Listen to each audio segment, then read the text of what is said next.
কোরআনের আইনের দরকার আছে না নাই? কোরআনের আইন যদি কায়েম হয়ে যায়, চোর চুরি করলে যেমন তার শাস্তি কবজি কেটে দিতে হবে, তেমনি যদি কেউ জেনা করে, ধর্ষণ করে, তার শাস্তি কি? মাজা পর্যন্ত গেড়ে দিয়ে ইট পাথর মেরে ছন্দে সার করতে হবে। এই আইন যদি কায়েম থাকতো, তাইলে লাইলাতুল ফেব্রুয়ারিতে ওই গদখালিতে এত ভিড় হইতো না, ঠিক না বেঠে? কিন্তু আমাদের সমস্যা অন্য জায়গায়।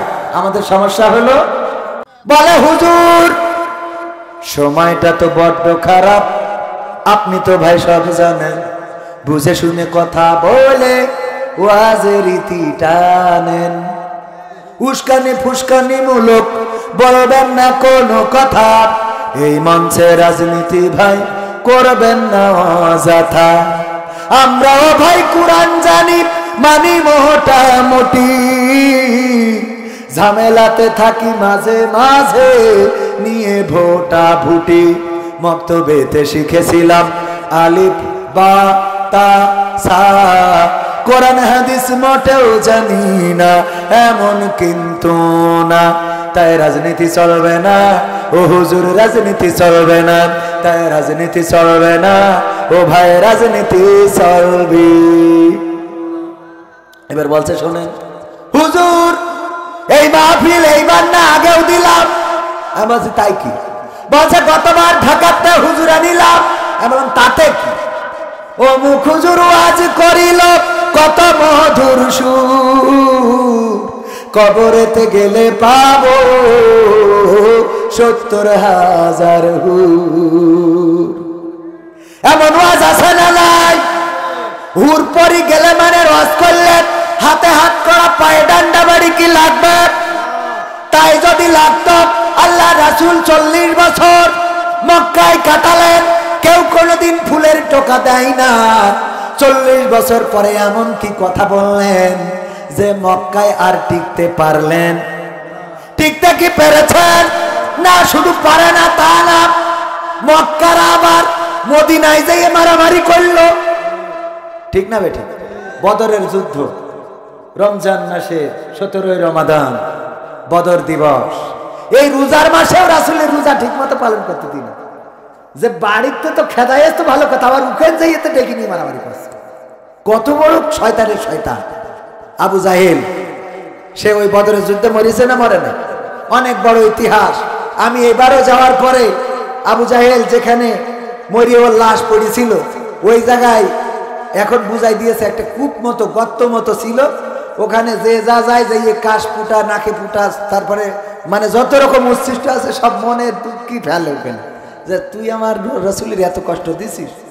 তো এই জন্যই ওই জায়গাটা সৌদি আরবের সরকার একটু সুন্দর করতেছে যেন এখানে খারাপ কিছু না ফেলে। তারপরেও হাজিরা যাইয়ে থুতু নিক্ষেপ করে। আমার সাথে হজে গেল বগুড়ার ২ জন ব্যক্তি, ভ্যান চালক, কি চালক, ভ্যান চালায়া টাকা পয়সা জোগাড় করে আমার সাথে গিয়েছে, আমার সাথে মানে আমাদের সাথে।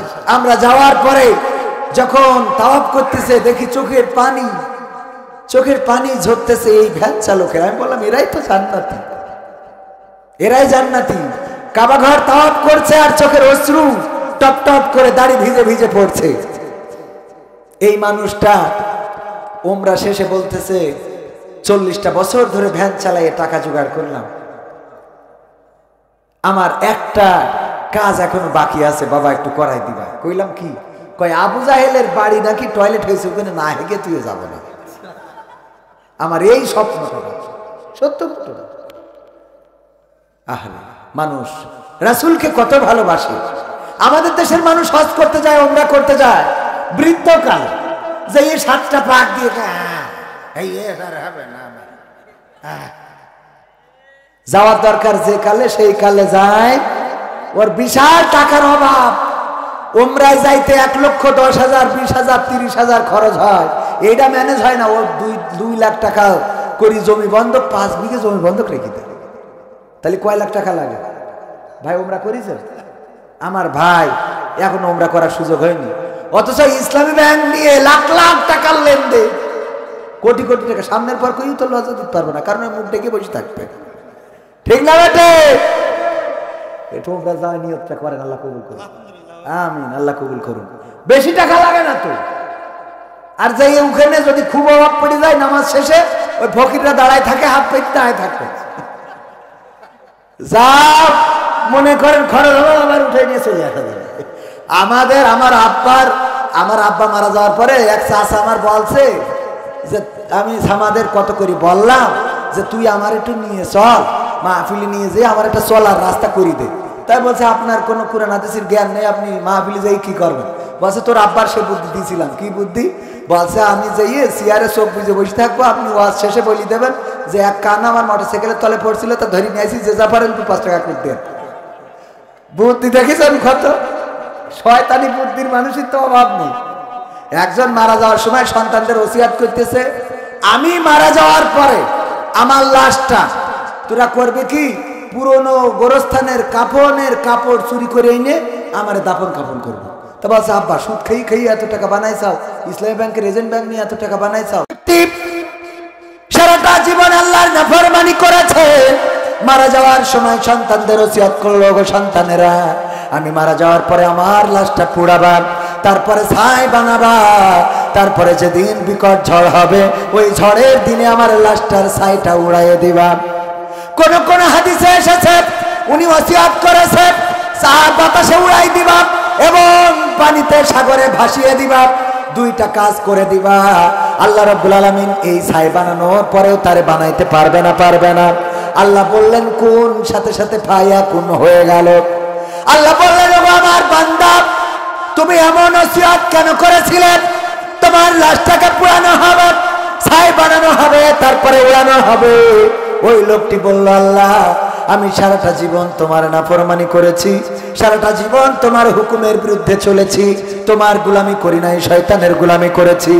ওগো আল্লাহ আমি এটা বিশ্বাস করতাম যে একদিন তুমি আমাকে ধরবা, আর ধরার পরে আমার খারাপ কাজের জন্য শাস্তি দিবা।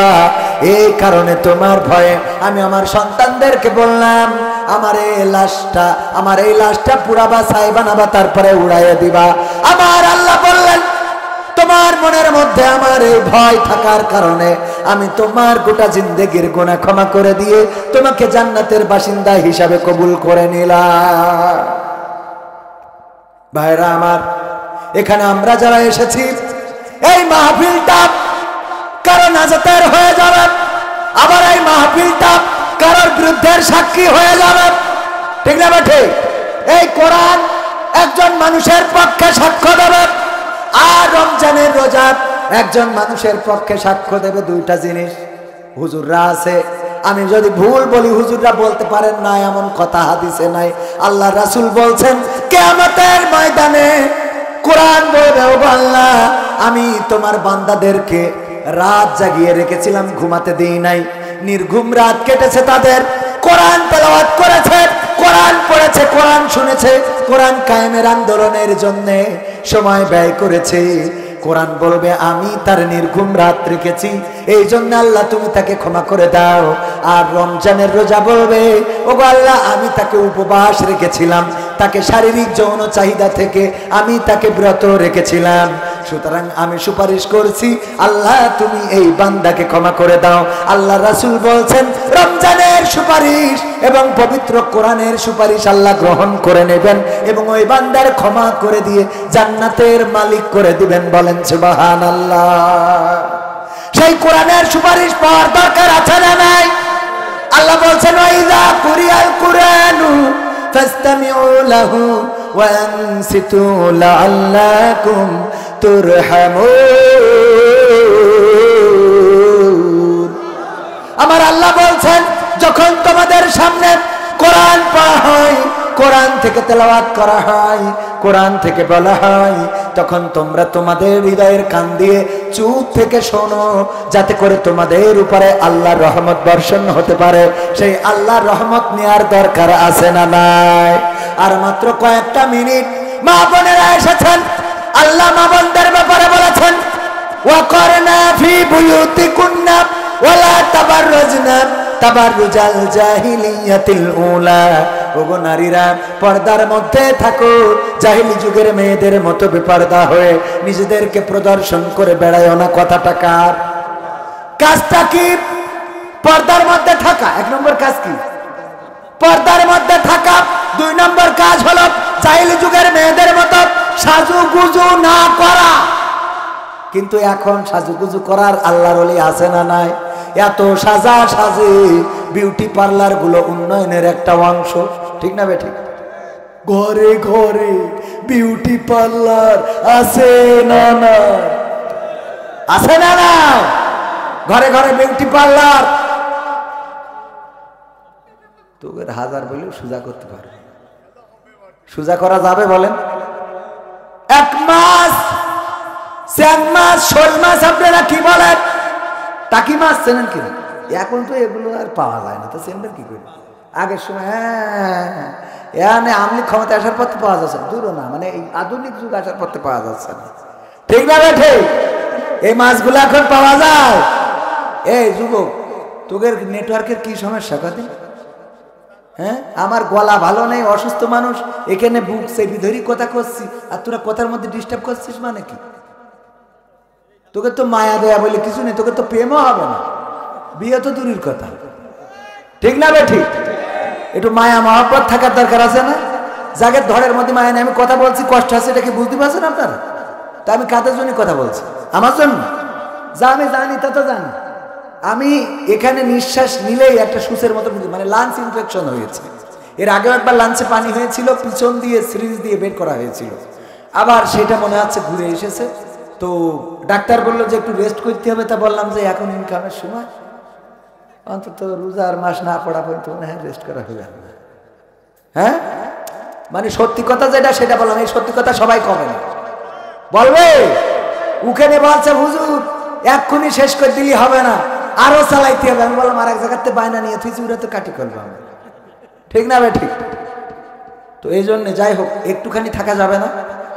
টাকি মাছ, স্যাক মাছ, শোল মাছ, আর একটা ধুরা সাপ। কি সাপ? ঢোড়া সাপ। দুইজনে বন্ধু পাতাইছে, বন্ধু পাতানোর পরে গল্প করতে করতে যাচ্ছে। টাকি মাছ বলতেছে এবার রোজার মাসে আমাদের মন্ত্রী বলেছে যে তোমরা বড়ই দিয়ে আর পেয়ারা দিয়ে ইফতারি করবে, এটা ভালো না খারাপ? সাপ বলছে কে খেজুরের কি এত অভাব পড়ে গেছে? দুজনেই গল্প করছে, আর ওই সাপ এরাম এরাম করছে। তো মাছ বলতেছ কি ভাই রে তুই একটু সোজা হয়ে চল, তোর তো এই যে এরাম এরাম করছিস, আমি তো তোর কাছেই যেতে পারছি না, তাহলে বন্ধু কোথায় লাভ হইল? এই কথা বলার পরে আমার কিছু দূর গেছে, যাওয়ার পরে টাকি মাছ বলছে তুই একটা গল্প বল। বলছে আমি কি গল্প বলবো? আমার গল্প বলার মতো তেমন কিছু নেই, তবে একটা বিষয় দেখেছি যে বাংলাদেশে, আমাদের দেশে, ওই যে যখনই কোনো বাস অ্যাক্সিডেন্ট করে তখন ওইটার ড্রাইভিং লাইসেন্স থাকে না, ওইটার রোড ট্যাক্স থাকে না, ওইটার কাগজপত্র থাকে না, ওইটার ফিটনেস থাকে না, আর অ্যাক্সিডেন্ট করার আগ পর্যন্ত কেউ ধরতে পারে না, ঠিক না ভাই ঠিক? অ্যাক্সিডেন্ট করার আগ পর্যন্ত ধরতে পারে না। অ্যাক্সিডেন্ট করার পরে ওই বেইলি রোডে আগুন লেগে গেছে, ওইটা লাইসেন্স নেই, কাগজপত্র নেই, এই নেই তাই নেই, সব যখন পুড়িয়ে যায়, আগুন ধরে যায়, তারপরে খুঁজে পায়। আর এতদিন কি করে? কথা কয় না। এতদিন কি করে? এতদিন কনে কি করে আজ আর বলবো না, অন্যদিন এসে বলবানে, সময় যেহেতু অল্প। তো এই মাছ বলতেছে দোস্ত তারপরে কি বলছে, তারপরে যা বলবো। ওদিক মাছ বলছে তুই যে গল্প করছিস আমার কান পর্যন্ত পৌঁছচ্ছে না, কারণ তুই তো এই করতেছিস, সোজা হয়ে চলতে পারিস না। ওর এই কথা বলার পরে সাপ বলছে তোর সাথে আমার কাটাকাটি, তোর সাথে বন্ধুত্ব করার দরকার নেই। বললি সাপ একদিকে মাছ একদিকে। সাপ যাইয়ে জাল পেতে খেয়াইলো আমার ভাইজান, ওই জালে বেঁধে গেছে। বেঁধে যাওয়ার পরে জালে যদি সাপ বাঁধে, মাছ আর বাঁধ, ও তো বিপদে পড়ে আছে যে কেউ যদি উদ্ধার করে, কিন্তু ও ডাকতেছে বাঁচাও বাঁচাও, আর সাপরা মনে কাছে গেলেই পরে ধরবে, এই মাছরা মনে কাছে গেলেই ধরবে। এই জন্য কেউ জালের কাছে আসে নাই। ভাই মাঠে যাই দেখে মাছ বাঁধা কি সাপ বেঁধেছে, এই জন্য এই সাপের ধরি টান টেনি করে মেরে আলির পরে থুয়ে দিয়েছে। ওই মাছ আবার ঘুরতে ঘুরতে যাই দেখে আলির পরে একদম সোজা। বলছে ওরে আমার দোস্ত, তোর আমি একসাথে চলার সময় কত বললাম যে একটু সোজা হয়ে চল, এখন তো ঠিকই টান টেনে গেছে, ঠিক না ভাই ঠিক? এখন তো ঠিকই টান টেনে। তাহলে এতদিন ধরে যে বললাম আমার সাথে চলার সময় একটু সোজা হয়ে চল, তা না, সোজা হয়েছে না হয় না? আমার যুবকেরা, তরুণেরা, কিশোরেরা, মায়েরা, বোনেরা, মুসলমানেরা, হিন্দুরা, বৌদ্ধরা, খ্রিস্টানেরা, সব সোজা হয়ে যায়। ওই এক সময়, ওই সময় আর কারো কোনো ক্ষমতা থাকে না, ওই সময় আর কারো কোনো পাওয়ার থাকে না, কারো কোনো চেয়ার থাকে না, কারো কোনো কাপড় থাকে না, সব একাকার হয়ে যায়। ওই সময় টান টেনে সোজা হয় না, হয় না। এবার এই সোজা হওয়ার পরে শুধু সোজা হয় না, একটা উদাহরণ দিলেই বুঝবেন। একজনের বউ বিয়ে হওয়ার পরে মুখে দাড়ি থাকার কারণে ওর সাথে ঘর করবে না, এই জন্য যাইতে চায় না শ্বশুর বাড়ি। আর যদি যায় ও আলাদা ঘরে ঘুমায় আর এ এক ঘরে ঘুমায়। এই জন্যে স্বামী, আমার ভাইজানের তো দাড়ি নেই, দাড়ি আছে, মনে করেন সভাপতি সাহেব, উনি কি করেছে, বউ যেন ঘরে এসে শোয়, এই জন্য তাবিজ নীতি গেছে পীর সাহেব আটরশিতে তাবিজ এনেছে, কাজ হয় নাই। গেছে চরমনায়, তাবিজ এনেছে, কাজ হয় নাই। গেছে জামাত ইসলামের নেতার কাছে, তাবিজ এনেছে, কাজ হয় নাই। গেছে হেফাজতের কাছে, তাবিজ এনেছে, কাজ হয় নাই। গ্রামের এক হুজুর মসজিদ ইমামতি করে, ওর বলছে যে ভাই রে, বিয়ে করি বড্ড কষ্টে আছি রে। কেন? তা আমার বউ আমার ঘরে শোয় না। কেন? কয় আমার মুখে দাড়ি, এই নিয়ে ঝামেলা।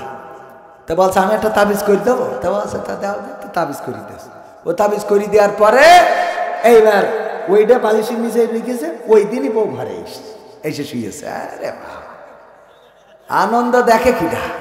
সকালবেলা গোসল করি, পরে চলে গেছে বাজারে, যেয়ে মাছ, শৈল মাছ, বইল মাছ, গরুর গোশ, মুরগির গোশ, হাতির গোশ, উঠির গোশ, ভেড়ার গোশ, কুত্তার গোশ, যা পেয়েছে গড়ে সব কিনে এনেছে। এই নিয়ে স্ত্রীর বলছে রান্না করো। তো বলছে কে? বলছে রান্ধবো, আমি একজন দাওয়াত করতে আসছি। বলছে কার দাওয়াত করেছ? এত বাজার করেছ কার জন্য? বলছে রান্ধব, আসলে বুঝতে পারবা। কয় না, আগে বলতে হবে কাদের জন্য এত বাজার, এত কেন রান্না করা লাগবে? কয় কারোর জন্য না, আমার গ্রামের ইমাম সাহেবের জন্য। গ্রামের ইমামকে কেউ এত পদের রান্না করে খাওয়ায় নাকি? বাইরেতে কবির বিন সামাদ আসলেও এক কথা ছিল। বলছে না, খাওয়াবো, কারণ আছে। কি কারণ?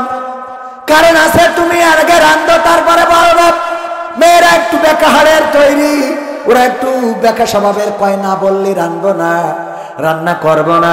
বলছে দেখো, আমি যে হুজুরির কাছ থেকে তাবিজ করে এনেছি, আনার পরে তুমি আজকে যে হুজুরির তাবিজের বরকতে আমার ঘরে এসে শুইছাও, আমার কলিজাটা ভরে দিছাও, আজকে সেই হুজুরির দাওয়াত করে আজকে খাওয়াবো, এই জন্য এত বাজার। বলছে এই ঘটনা? বলছে এই ঘটনা। শুধু তাই না, কেন দাওয়াত করেছি? আমি আট্রসি গেলাম, ফুরফুরা গেলাম, চরমনায় গেলাম, জামাতে গেলাম, হেফাজতে গেলাম, কত হুজুর মৌলবী মাওলানার কাছে গেলাম, কত তাবিজ পানি পড়া নিয়ে আসলাম, কাজ হয় নাই। আর গ্রামের ইমাম সাহেবের তাবিজ আনলাম, আর তুমি আমার ঘরে শুইছাও। এরপরেও তুমি কি মনে করো না যে হুজুরির দাওয়াত করে খাওয়ানোর দরকার আছে? কয় আমি হুজুরির তাবিজি আইছি, এটা তোমার বলিস কিটা? কয় বলিস কিটা? তুমি তো গত রাত্রি এসে শুইছাও, মাঝরাত্রি। আমি নিজে পুরো মান। ওরে না, গতকালকে আমি যেই ঘরে শুই, ওই ঘরে সিং কেটে চোর ঢুকেছে। চোর ঢুকার পরে ওই ঘরের মধ্যে আইলা বাইলা সোনা দানা, টাকা পয়সা, টিভি, ফ্রিজ যা ছিল সব বের করে নিয়ে গেছে। লাস্টে আমার দিকে তাকাচ্ছে, আর কিছু যখন নেই, আমি মনে করলাম আমারও কি নিয়ে যায়, তাই ভয়তে তাড়াতাড়ি করে এই ঘরে চলে আইলাম। বোঝা গেছে তো? আমি কারোর তাবিজে আসি নাই। স্বামী বলছে, ওরে আমার স্ত্রী রে, তুই তো সেই আমার ঘরে ঠিকই আসলি, কিন্তু ঘরটা খালি করার পরে তুই যদি যখন সিং কেটেছে তখনও আসতিস, তাও অন্তত কিছু সম্পদ রক্ষা হতো না? হতো না? কথা কয় না? হতো না? হতো না?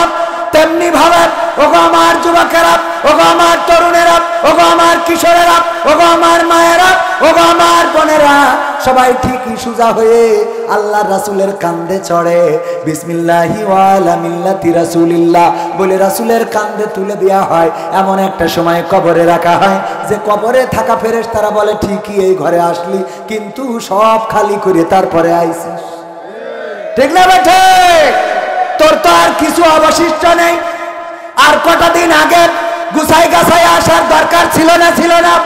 এখন যাদের হুজুর ভালো লাগে না, ওয়াজ ভালো লাগে না, কোরআন ভালো লাগে না, হাদিস ভালো লাগে না, আল্লাহর পথে চলা ভালো লাগে না, রাসূলের পথে চলা ভালো লাগে না, আমার ভাইজানের দাড়ি ভালো লাগে না, এরকম আছে না নাই? দাড়ি রাখলি চুলকা, নিজেরও চুলকায়, অন্যের দাড়ি রাখা দেখেও চুলকায়। এরা ভাই ভালো মানুষ, কিন্তু ভাইরা কোনো উঠে পারিনি, উঠবে না। মার হাবা বলছে, মার হাবা। আল্লাহ আমার ভাইজানের মুখে দাড়ির ব্যবস্থা করে দাও, বলেন আমিন।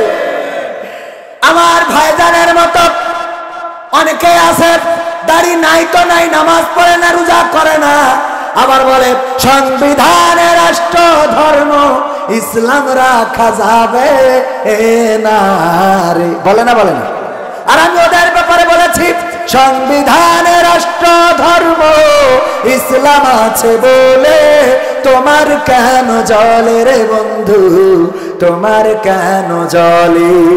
শয়তানে জ্বালে কি আগুন তোমারই বগলে, তোমার কেন জলে রে বন্ধু, তোমার কেন জলে?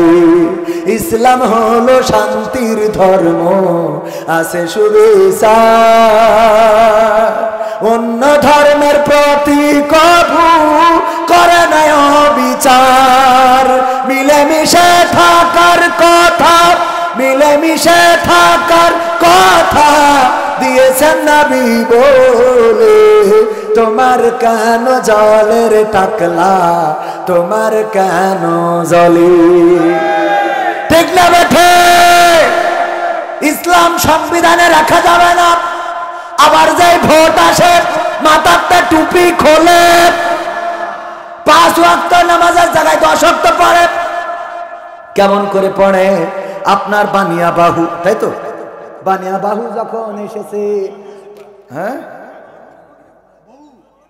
বানিয়া বহু, বানিয়া বহু এই গ্রামে এসেছে ভোট করার জন্য।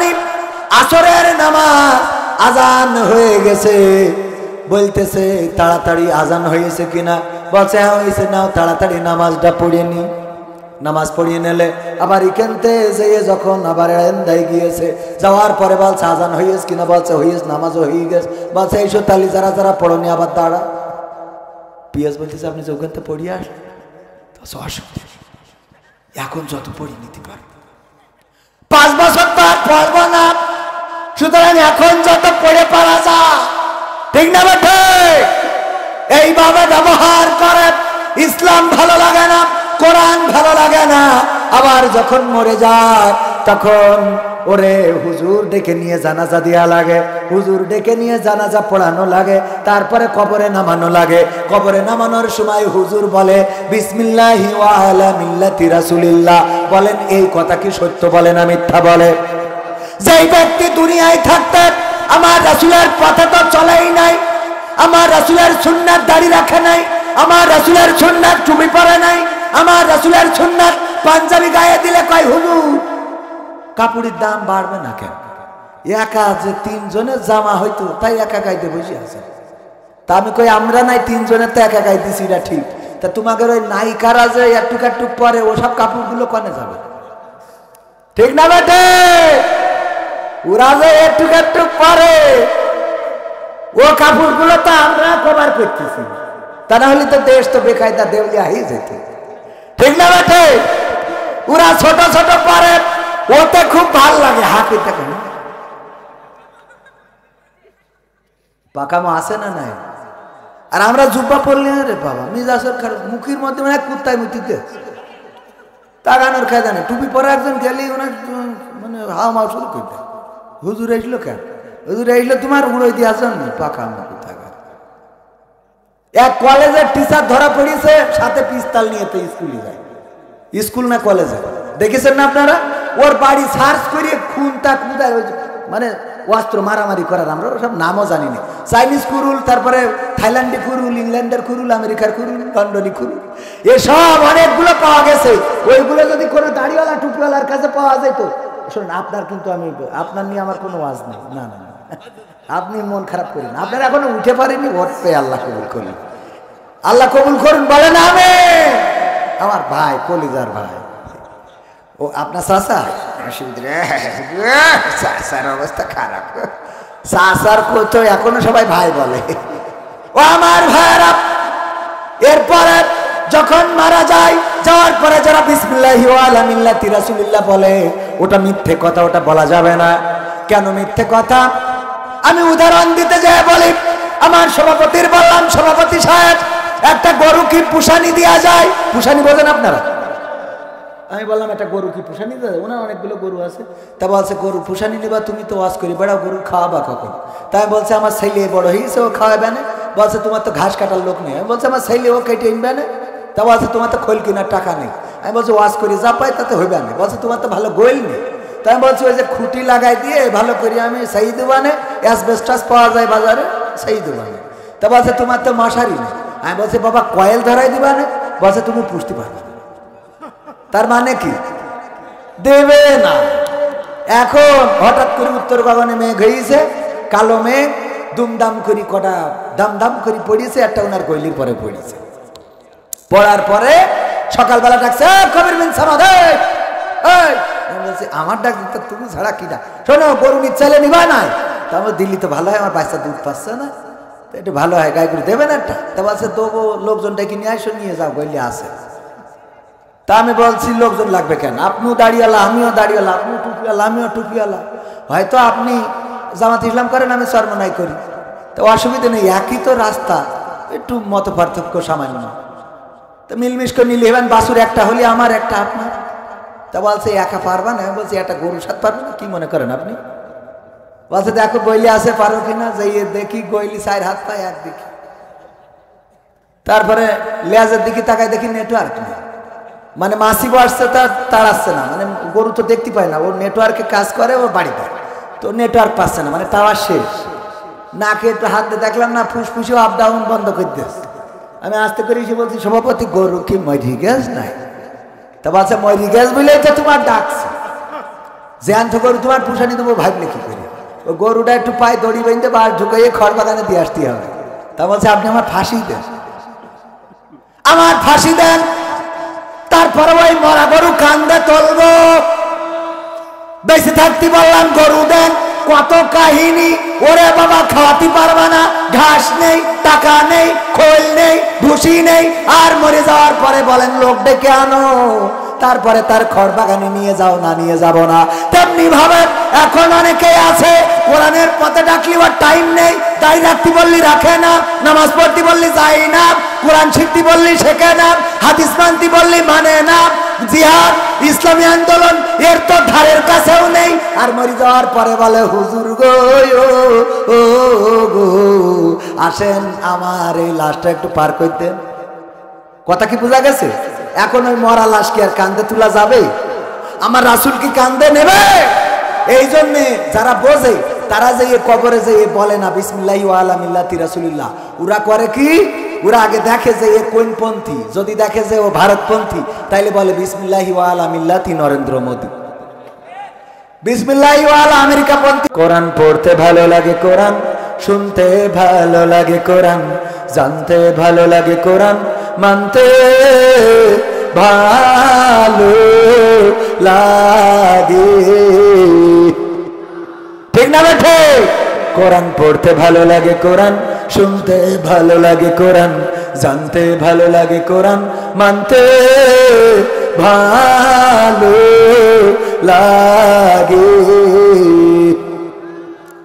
নামাজেতে পড়লে কোরআন মনটা শীতল হয়, কারির তেলাওয়াত শুনিলে প্রাণ জুড়িয়ে যায়, ঠিক না বেঠে? নামাজেতে পড়লে কোরআন মনটা শীতল হয়, কারির তেলাওয়াত শুনিলে প্রাণ জুড়িয়ে যায়, সেই কোরআনের ব্যাখ্যা দিলে কলিজাতে আগুন জ্বলে, সেই কোরআনের ব্যাখ্যা দিলে অন্তরেতে আগুন জ্বলে, বিরোধিতাও চলে কেন তা জানি না। কোরআন পড়তে ভালো লাগে, কোরআন শুনতে ভালো লাগে, কোরআন জানতে ভালো লাগে, কোরআন মানতে ভালো লাগে। কোরআন পড়ে অনেক লোকে শুরু করে দিন, তারা আবার চাই না দেশে কোরআনের আইন, আছে না নাই? কোরআন পড়ে কত লোকে শুরু করে দিন, তারা আবার চাই না দেশে কোরআনের আইন। এটা যে কেমন নীতি, তাই তো এ দুর্গতি, করছে মোদের ক্ষতি কেন তা বুঝি না। কোরআন পড়তে ভালো লাগে, কোরআন শুনতে ভালো লাগে, কোরআন জানতে ভালো লাগে, কোরআন মানতে ভালো লাগে।